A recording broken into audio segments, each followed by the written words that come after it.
Okay, well, I think we shall see if we can start. Welcome to this webinar, which is going to be looking at the light version of our negotiation program. Thanks very much for joining in. Great to see so many people being able to log in for this one. Um, my name's Mark Hubbard. I'm the negotiation director at Future Purchasing. We're also, and you may well hear from Mark Webb, who's our managing director. Mark, do you want to say hello? Yeah, morning all. Looking forward to this.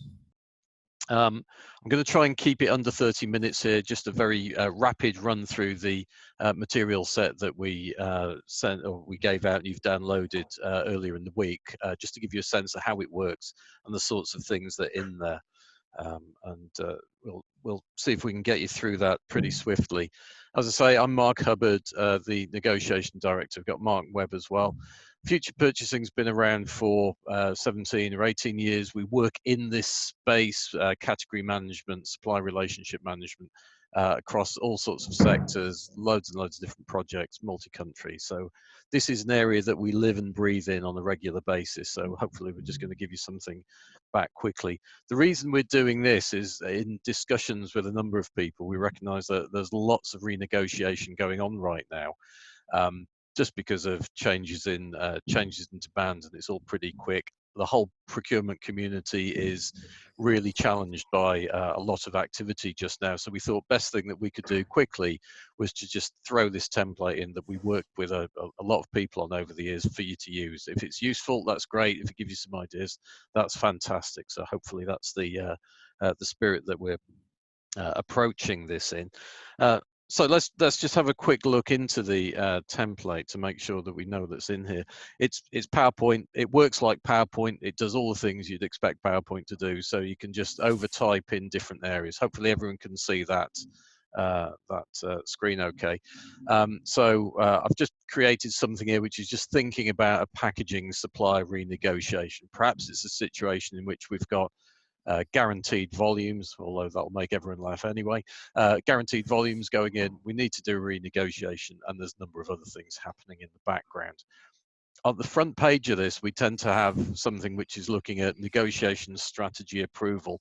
One of the big challenges for negotiation for procurement is always that piece where, although we're doing our best in the negotiation, there's sometimes other people in the business who are working in different directions than we're trying to go in. And we've got to try and manage that as best we can. And getting people to buy into a negotiation strategy is actually a really good way of doing that, because they can see what our aims, goals, and objectives are on the way through. So thinking about how we get that engagement is critical. I should say right now, Mark's keeping an eye on the chat, and right down at the bottom, about there somewhere, you'll find a button that says chat.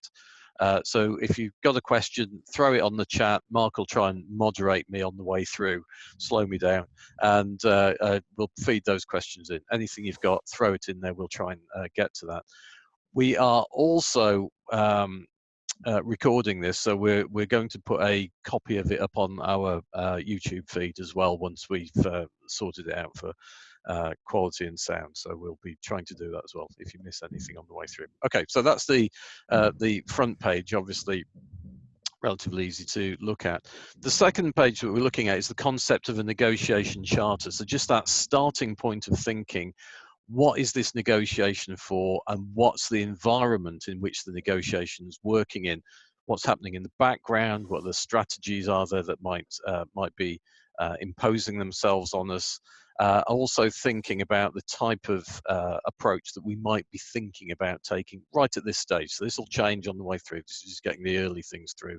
And also at the bottom, it's thinking about negotiation structure and the governance that might be around that if it's a big and complex negotiation. So this is one I've actually filled in just to give a sense of the sorts of things that we might get in there. So we're thinking about this packaging supplier. And what we're thinking about doing here is renegotiating existing terms that are around supply. We're going to reduce volumes dramatically because no one's shopping. And we're going to try to make sure we've got a guaranteed supply over a 6-month period, because that seems to be sensible to us, while maintaining quality and pricing. So that's our starting position there. Background, thinking about a long-term relationships in place, maybe a variable delivery situation that's happening on their side, inconsistent payment on our side, probably because of invoice matching, receipt matching, that sort of stuff going on. And day-to-day contact is really just about securing deliveries, logistics, reordering, that sort of activity.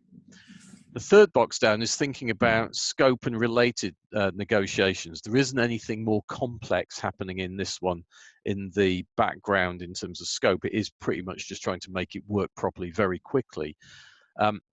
And it's also recognizing that in this example that I'm using, there's regular negotiations on dispute resolution happening on a regular basis. And what we're trying to do here is very much to make sure that we've got an eye on that on the way through the rest of the negotiation, because the two things will be interlinked. I've also added a piece in here, and we do this all the time, is thinking about what existing strategies are there that actually make us think about other areas that are influencing any particular negotiation. So in this case, there's a category strategy in place on complexity reduction, maintaining current supply base, and reducing materials usage. So that sounds, typical sort of things that we might look at. Also, company strategies which have just come in, which are about waste reduction and carbon reduction as well. So two very current thought processes that are going on in a number of businesses around. And we might want to think about how those are influencing the negotiation as well. The bottom piece, like the negotiation strategy, it's reflecting that typically we use leverage negotiation for this packaging supplier. However, we might want to move towards a more problem-solving type negotiation approach just because of the current environment that we're in and the pressures that we've got.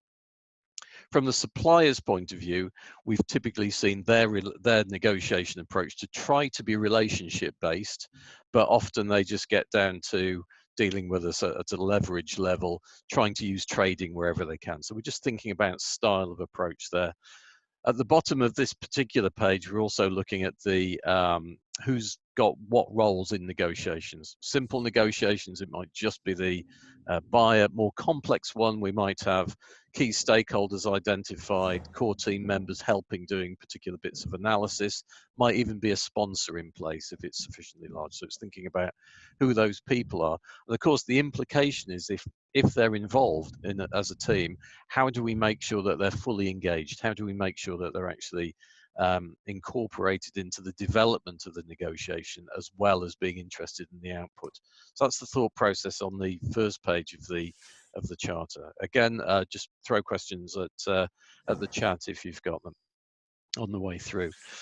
Next page of this is looking at risks, issues and dependencies, a timeline and any particular approvals that we might have in place on this. So let's have a look at a filled in version on this one. I've tried to create a series of potential issues that are in here. Again, supply relationship, the challenge there, if it's linked to payment approaches, that might be an issue and that's in there. If there's a volume drop, what's the impact on the supplier? What will it do to them? How will they respond to that? Has that got an issue in terms of a particular packaging plant if our volumes drop significantly, that sort of stuff?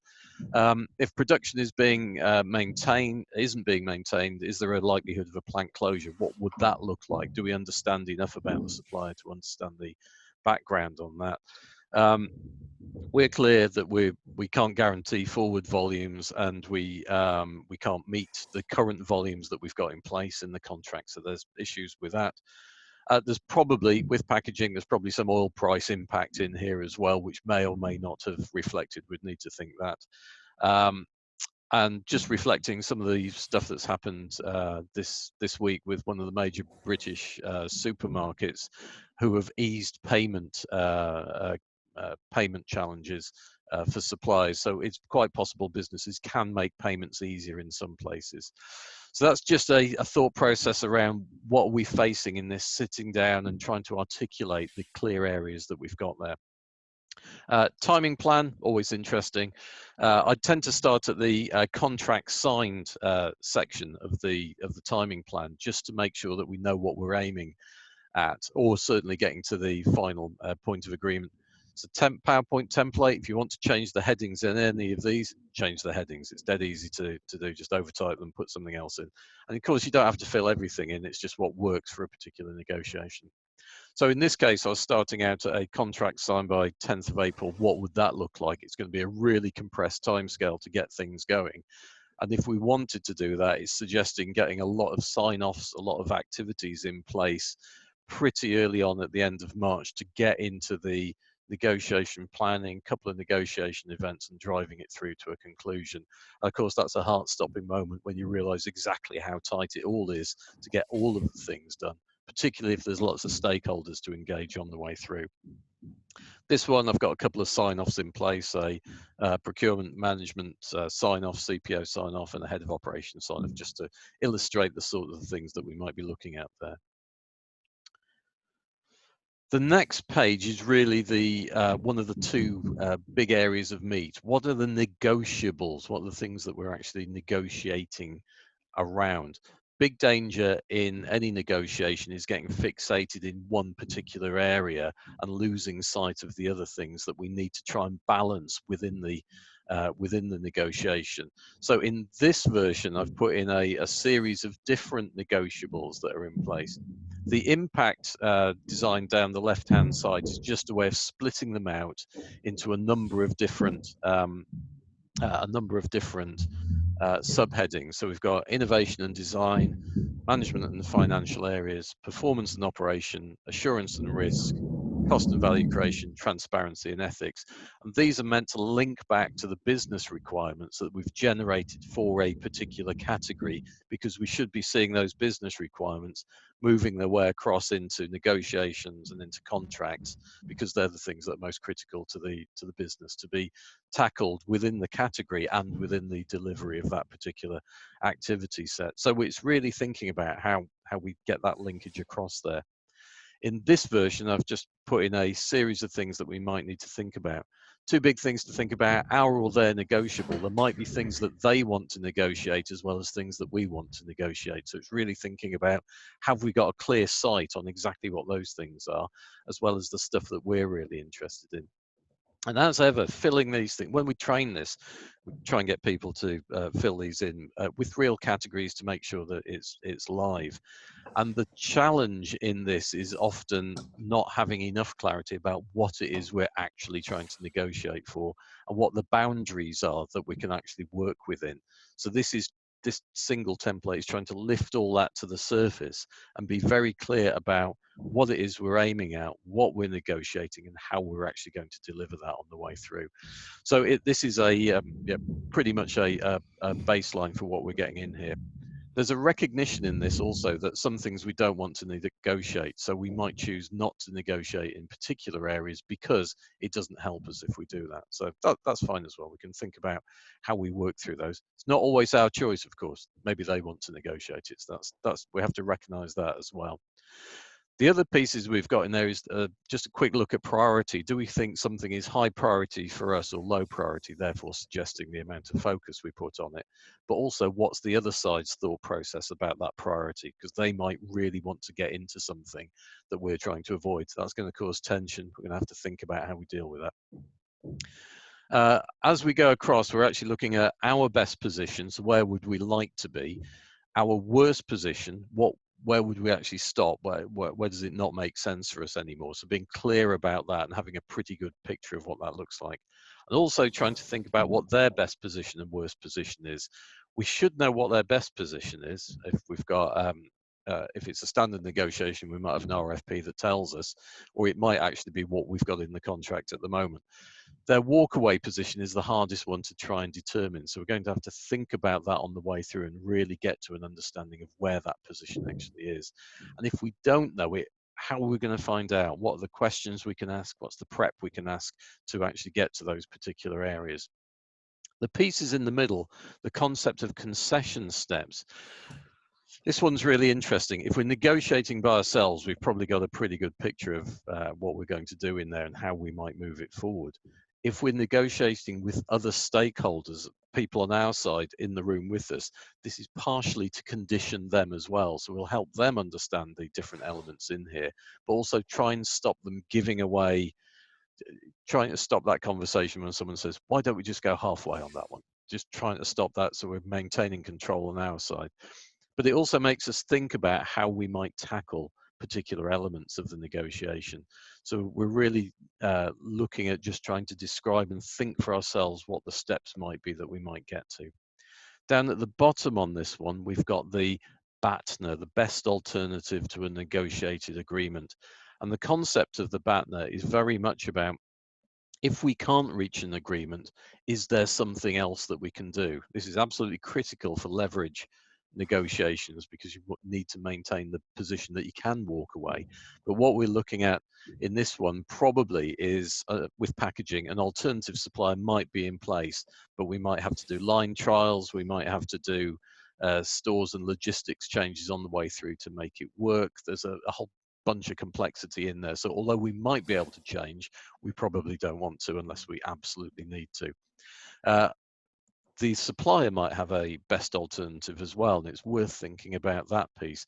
Depending on the marketplace, they might have the ability just to give everything to our competitors, and they're absolutely fine about that. So we just need to think about where they might be able to go as well, because that'll determine in part the power balance that we're looking at here and how closely we want to drive particular positions, or even how we actually place the arguments with the supplier on the way through.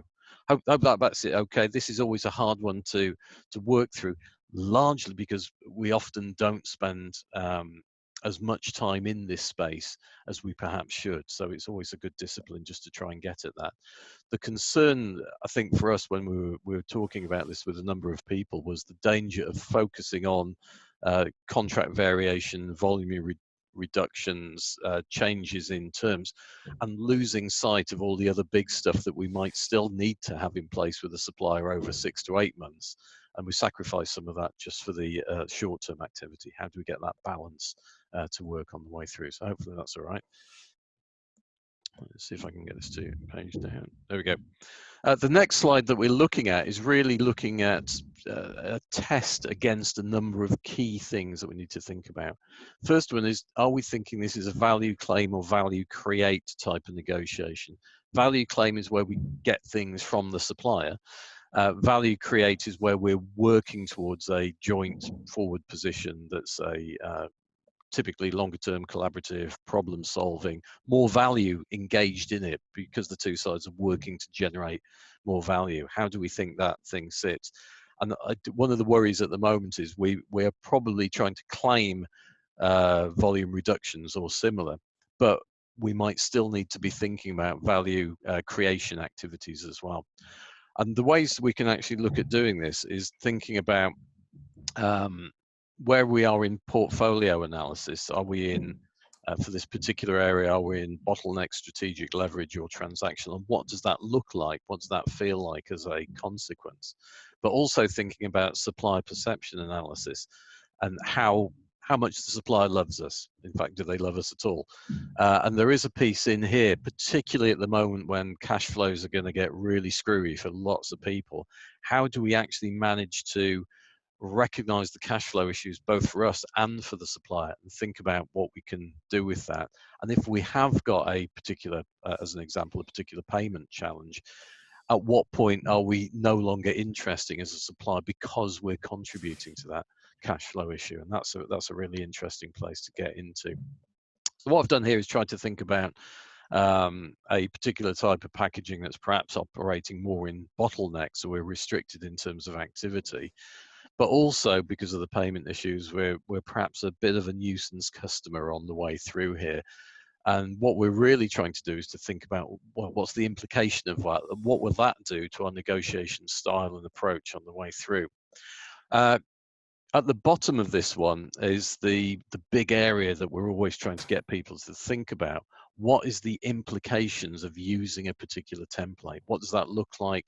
How does it work? What sort of issues and challenges that we're actually seeing out of the back of the analysis that we're doing, and what does that suggest? And while I was just filling this one in, and obviously it's just just a created activity. If we're in a bottleneck environment and we're a nuisance customer, then that's giving us a real sense of challenge and difficulty.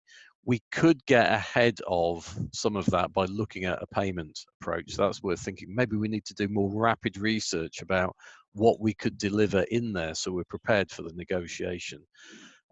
If we're doing volume reduction, what will that do to the supplier? Can we anticipate what that looks like? Can we figure out where we need to get to? And the place I actually got to was thinking about the cash flow implications on both sides out of that. What would it mean for them? What would it mean for us? How do we actually get that engagement working really well? So we're actually having a substantive discussion about something that's really critical for both sides, which is actually cash flow, as a way of getting into the discussion about volume reduction on the way through. And that's kind of an interesting thought process. So by using that commentary and insight set of boxes, we can really build that and get that in place. Then it's starting to think about, have we got short and long-term negotiation options that we might be starting to think about and build in. And I'd got to, well, this is kind of getting us to payment terms, volume reduction, cash flow neutrality is something we can maybe look at immediately. But we might have a longer term set of options in terms of thinking about innovation in packaging, reduction of volume through innovation activities, as that was one of the elements that came up a little bit earlier, just as a thought process to drive us through where that gets to. Where else can that take us then? So the last piece in the template was really thinking about how can this work overall. So again, we've just got the negotiables over on the left-hand side, and it was starting to think about the options to encourage agreement. What could we do? What sort of approach could we take to start to move the supplier into a direction that will work for us? What sort of combination of things might we look at? And I got to, in the grouping of business requirements that we had, was really linking cash flow and profitability and payment performance into the impact of securing supply and reduced volumes, just because those seem to link together. So by working those together, we've got a more comprehensive argument than just we're going to give you less volume. And that's more interesting as an outcome because it's addressing their issues as well as our issues on the way through. And there's a secondary piece in here about if there was a new materials delivery timeline that was being worked on, how could we accelerate or maintain that to make sure that we've got the right sort of issues coming through. So that was really, and that sort of combination, linking the pieces together, would lead us then naturally into more data that we needed to get hold of, different information that we'd need to get hold of. In the full system, we'd also be looking at, okay, so how do we manage the negotiation? What sort of supplier influencing do we need to do? But that's all additional pieces. Our general view is that if we can utilize something like this relatively swiftly to develop insight into how the negotiation might go and take some of our stakeholders along on that journey thinking about that, then we're likely to be able to hit the right bits on the way through and deliver a better outcome on the way through. All the background research in this, people like Harvard and a series of other well-known names in the negotiation world, all say that you get 50% better performance if you do the upfront preparation extremely well going into a negotiation. That they all talk about a different 50%, so we tend just to say 50% better, and you can read the research and see which bits they're actually talking about. But that's the real basis of this one. Get the prep in, think about where we're going, and try and get the best possible outcome on the way through. So that's pretty much the core of the core of the templates and how they're working on the way through. That's just a blank view of that one on the way through. Wow, that was a really fast rush through there.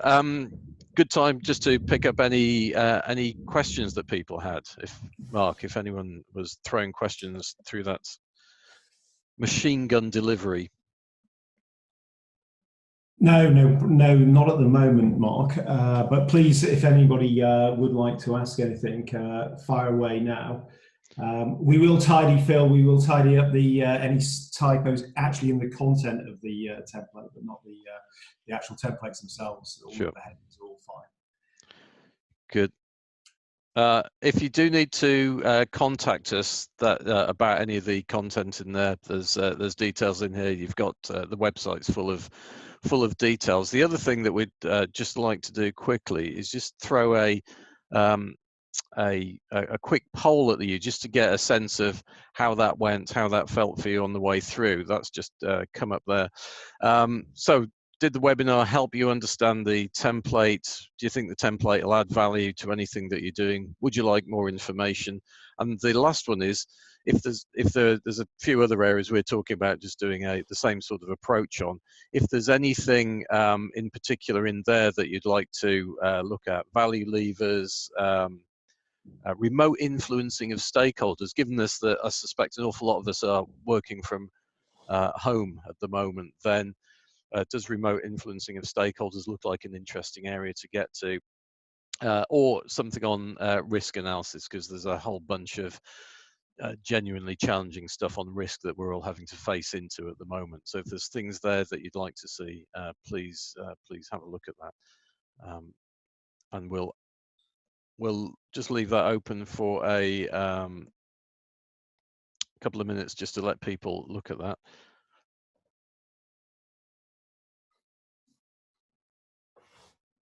Okay. Any questions popping up, or are we fairly? No questions so much.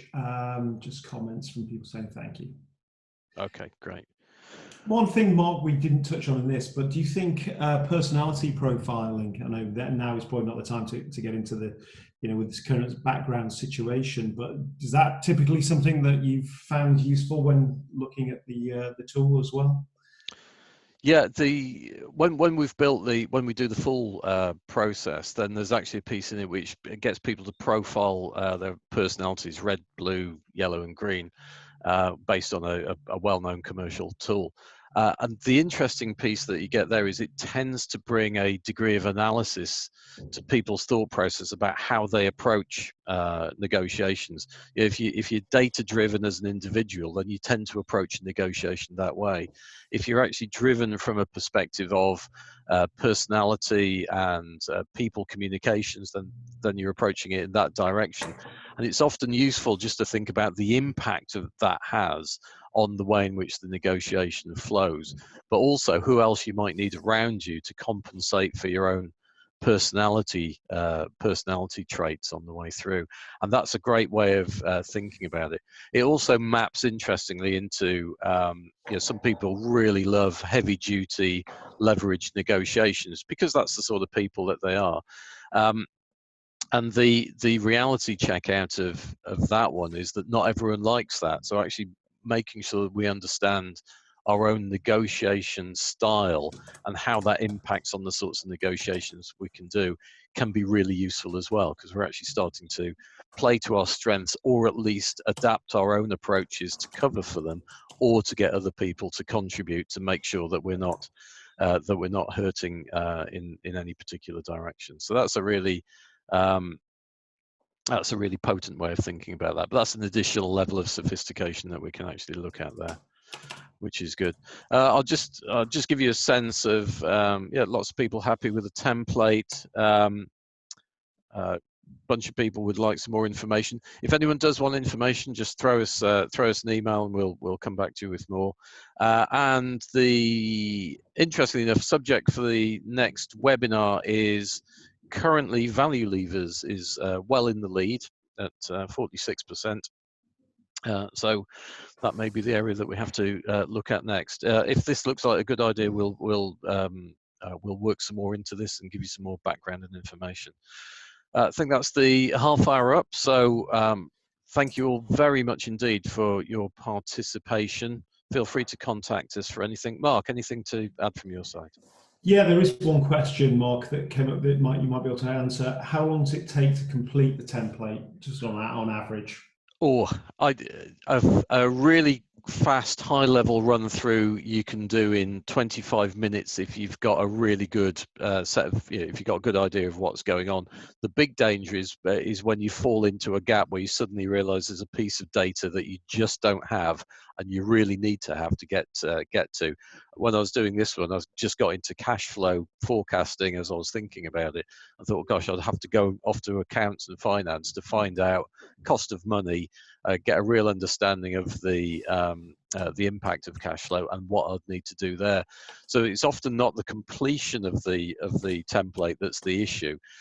It's often a data gap in one really critical area that becomes the problem. But to be honest, if it's shown you a data gap that you really need to answer, it's actually delivered what you need anyway. So I was actually okay with that one. But yeah, a first run through you can do pretty quickly.